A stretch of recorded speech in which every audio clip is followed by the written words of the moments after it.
Suasana rumah terasa tegang ketika sang suami pulang membelikan istrinya skincare mewah. Bukannya senang, sang istri justru merasa ketakutan. Ia tahu kemewahan ini akan menjadi amunisi baru bagi ibu mertuanya untuk menyindir pengeluaran rumah tangga. Benar saja, sebentar lagi aku akan pergi ke supermarket di bawah untuk menanyakan apakah masih ada lowongan kasir untukmu. Ibu berhenti bicara omong kosong, namun sang ibu bersikeras bahwa menantunya tidak bisa hanya berdiam diri di rumah dan menghabiskan uang. Menghasilkan lebih sedikit juga tetap sebuah pekerjaan. Lagi pula, anakmu sudah di taman kanak-kanak. Daripada menganggur lebih baik bekerja, tekan sang ibu. Rencana mertua itu akhirnya terwujud. Sang istri pun mulai bekerja di supermarket sebagai kasir. Suatu hari, sang suami datang lebih awal dan tanpa sengaja mendengar percakapan ibunya dengan tetangga di depan toko. Dengan angkuh, ibunya membual tentang bagaimana ia berhasil mengatur menantunya agar jadwalnya penuh. Kuncinya adalah menjaga dia agar tidak menghabiskan uang, atau setidaknya hanya menabung uang anakku di rumah, kata sang ibu bangga. Ia merasa menang karena selama bertahun-tahun, ia tidak tahu kemana uang dapur pergi, dan kini ia merasa bisa mengontrol pengeluaran menantunya sepenuhnya. Mendengar hal itu, sang suami dipenuhi amarah. Ia segera masuk menghampiri istrinya yang sedang bekerja, dan mengajaknya pulang saat itu juga. Meski suasana batin sedang kacau, sang menantu tetap menunjukkan baktinya. Di rumah, ia telah menyiapkan kejutan untuk hari ibu. Ia memberikan kue dan sepaket skincare mewah. Kulihat ibu sudah menggunakannya sampai habis, jadi aku membelikan ini untuk 1 tahun ke depan,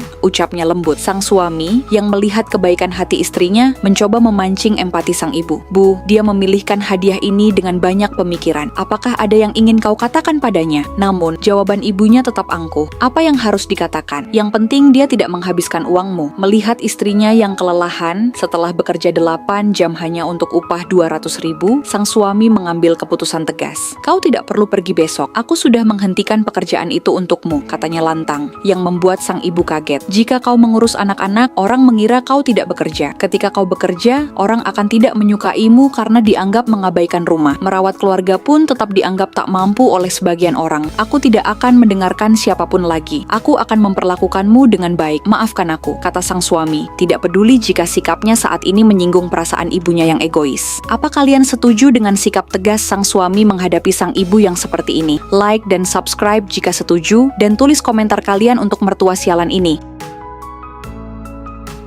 Hari itu, suasana terasa melelahkan bagi sang istri. Ia mulai mengeluh kepada suaminya karena merasa sepanjang hari tidak bisa beristirahat. Setiap kali ia baru saja duduk, sang mertua selalu muncul seperti robot yang memberikan tugas baru tanpa henti. Apakah sebelum menikah denganku ibumu memang begini? Tanyanya dengan kesal. Namun, tepat saat itu, sang ibu mertua muncul dan bertanya, siapa yang harus dilayani? Dengan sigap, sang istri mengubah raut wajahnya dan menjawab dengan cerdik, suamiku bu, dia baru saja bercerita betapa ia merasa tidak enak karena ibu sudah sangat lelah melayaninya sejak ia masih kecil. Jadi, sekarang ia ingin sekali membalas budi pada ibu. Mendengar hal itu, hati sang mertua langsung berbunga-bunga karena merasa dihargai. Sang mertua yang tadinya terlihat ingin memberikan tugas baru, tiba-tiba justru menawarkan diri untuk memasak sore itu. Dengan wajah heran yang dibuat-buat, sang menantu menyambut baik tawaran tersebut. Wah, aku akan sangat senang dengan masakan ibu. Terakhir kali ibu memasak saat tahun baru Imlek dan rasa daging buatan ibu benar-benar luar biasa. Renyah di luar dan empuk di dalam. Pujinya setinggi langit. Sang ibu yang semakin senang dengan pujian itu, langsung bersemangat pergi membeli bahan makanan untuk memasak hidangan enak malam ini. Suaminya hanya bisa terheran melihat cara istrinya menghadapi sang ibu. Meski sebenarnya sangat kesal, sang istri berbisik bahwa ia sanggup memuji mertuanya sepanjang hari, asalkan sang mertua mau membantunya melakukan pekerjaan rumah. Masalah berikutnya muncul ketika sang istri harus mengambil paket belanjaan yang sudah menumpuk di lobi apartemen. Paket-paket itu sudah tertahan selama seminggu karena ia takut mengambilnya di depan mertuanya. Namun, saat ia baru saja membawa masuk tumpukan paket tersebut, sang mertua tiba-tiba datang lebih awal. Tak hilang akal, ia langsung mengambil salah satu paket berisi pembersih wajah dan memberikannya kepada sang mertua. Ibu, aku sejak tadi menunggumu pulang. Aku membelikan ini untukmu karena setiap melihat pembersih wajah ini, aku langsung ingat pada ibu yang sudah begitu baik padaku,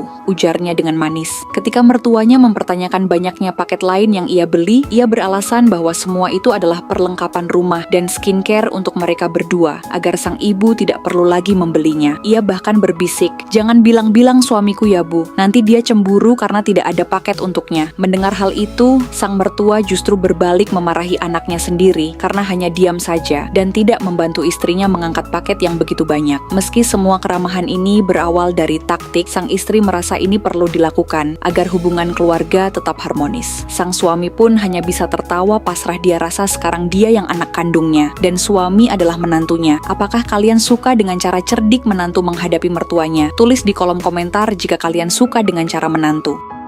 Menjadi pengantin muda yang tinggal bersama mertua ternyata bukan tentang kehangatan keluarga, melainkan tentang interupsi dan perasaan asing yang selalu terasa. Setiap gerak-geriknya diawasi, seolah ia adalah penyusup yang tak diinginkan. Baginya, menantu tetaplah orang asing meski statusnya telah sah. Diskriminasi itu semakin nyata. Puncaknya, menantu harus menahan diri saat melihat pakaiannya dilempar keluar dari mesin cuci, seolah-olah baju itu adalah barang najis yang akan mengontaminasi milik keluarga inti. Jadi ia tak boleh menggunakannya. Aku merasa seperti baju kotor di rumah ini, pedih dalam hatinya. Bahkan untuk sekadar duduk di sofa pun, menantu diperlakukan seperti hewan kandang. "Kau dengar aku, pakai alas sebelum duduk," bentak mertuanya kasar. Ia dipaksa memberi alas agar kulitnya tidak langsung menyentuh kain sofa, seakan-akan ia akan meninggalkan kotoran permanen yang sulit dibersihkan. Namun, di tengah badai itu, ia memiliki suaminya. Pria itu tak pernah tinggal diam melihat istrinya direndahkan, meski sang ibu terus memprovokasi dan menyuruh suaminya mengatakan hal-hal buruk kepada istrinya sendiri. "Kecilkan suaramu, dia istriku, bukan orang luar," tegas sang suami, menolak menuruti satu pun perintah ibunya yang tidak masuk akal. Melihat ibunya tetap enggan berbagi mesin cuci, sang suami akhirnya memilih untuk mengurus sendiri pakaian istrinya. Suami membuktikan bahwa cintanya jauh lebih kuat daripada kebencian sang ibu. Ia bahkan berani menyindir balik perlakuan tidak adil ibunya terkait sofa itu. Ia membuktikan bahwa harga diri istrinya adalah prioritas utamanya. Meski setiap hari penuh gesekan, ia tahu ia tidak sendirian. Terima kasih Tuhan karena telah menghadiahiku suami terbaik. Like dan subscribe jika kalian suka dengan sikap suami.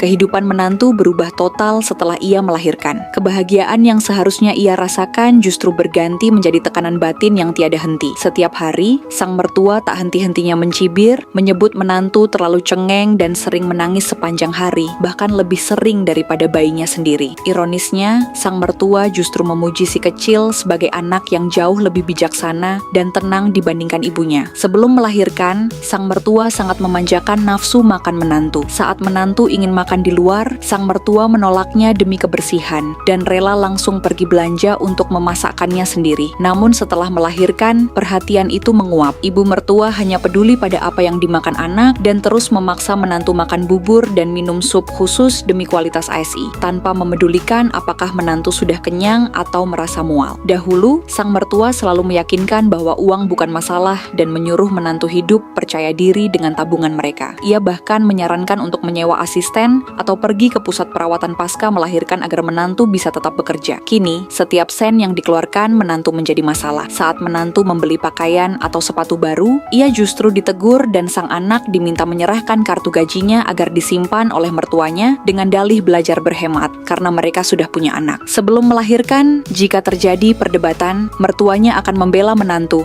dan menyalahkan anak laki-lakinya. Namun sekarang, semua kesalahan selalu ditimpakan kepada menantu. Meskipun menantu sudah sangat lelah merawat bayi, ia tetap dipaksa mencuci piring dan mengerjakan tugas rumah tangga lainnya karena dianggap sebagai kewajiban mutlak seorang wanita dan ia harus sadar diri tak berpenghasilan. Puncak kesabaran menantu runtuh saat ia tanpa sengaja mendengar percakapan mertuanya dengan seorang tetangga. Dengan ringannya, sang mertua memfitnah menantu sebagai sosok yang bodoh, sering membuat keributan dan terus-menerus mengancam akan pulang ke rumah orang tuanya. Sang mertua bahkan sesumbar bahwa semua kebaikan yang ia berikan saat hamil hanyalah taktik agar menantu mau melahirkan cucu untuknya. Mendengar hal itu, menantu tidak tinggal diam. Ia masuk ke rumah dan dengan tegas menunjukkan dirinya, membuat Bibi Wang tak enak hati dan keluar dari rumah mereka. Mertua mengatakan, lain kali harus mengetuk pintu sebelum masuk. Akhirnya, puncaknya tiba. Ia mengoreksi ucapan mertuanya dan menyatakan bahwa ia tidak pernah merasa terzalimi hingga menangis atau mengancam ingin pulang. "Ini rumahku juga," tegasnya. Ia pun memutuskan untuk berhenti menyusui secara langsung, beralih ke susu formula dan memilih kembali bekerja lebih awal untuk mendapatkan kembali kehidupan normalnya. Dengan berani, ia mengingatkan mertuanya bahwa hubungan mereka adalah timbal balik. Aku akan memperlakukanmu sebagaimana kamu memperlakukanku. Kau tak membesarku, jadi aku tak pernah berhutang budi padamu.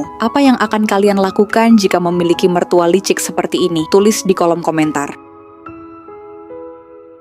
Hari itu terasa begitu hangat. Ibu mertua sengaja mengundang anak-anaknya datang berkunjung untuk makan malam. Namun, saat selesai membersihkan dapur, semua hidangan yang ia masak dengan susah payah telah habis. Dengan tangan gemetar karena lelah dan lapar, ia membanting mangkuk di hadapan mereka. Bukannya merasa bersalah, ibu mertua justru menatapnya dengan angkuh. Menantu sudah sibuk di dapur sejak jam 2 siang. Ia memasak total 11 hidangan berbeda sepanjang sore itu demi melayani seluruh keluarga. Yang tersisa di meja hanyalah sepiring kecil asinan kubis dan potongan daging sisa mereka. Ya, itu memang asinan kubis untukmu, kata tanpa dosa. Ia bahkan mempertanyakan sopan santun menantunya dan menuduhnya tidak berpendidikan karena marah di depan tamu. Berbicara dengan empati adalah pendidikan. Menunggu seseorang yang sudah melayani kalian untuk ikut makan, itu juga didikan. Semua hanya bisa terdiam. Ibu mertuanya membela diri bahwa semua orang sudah menunggu lama, seolah membenarkan sikap mereka yang tidak menyisakan makanan sedikit pun untuk si juru masak. Keadaan semakin memanas saat adik iparnya dengan santai menyodorkan piring berisi sisa makanannya. Ini semua untukmu,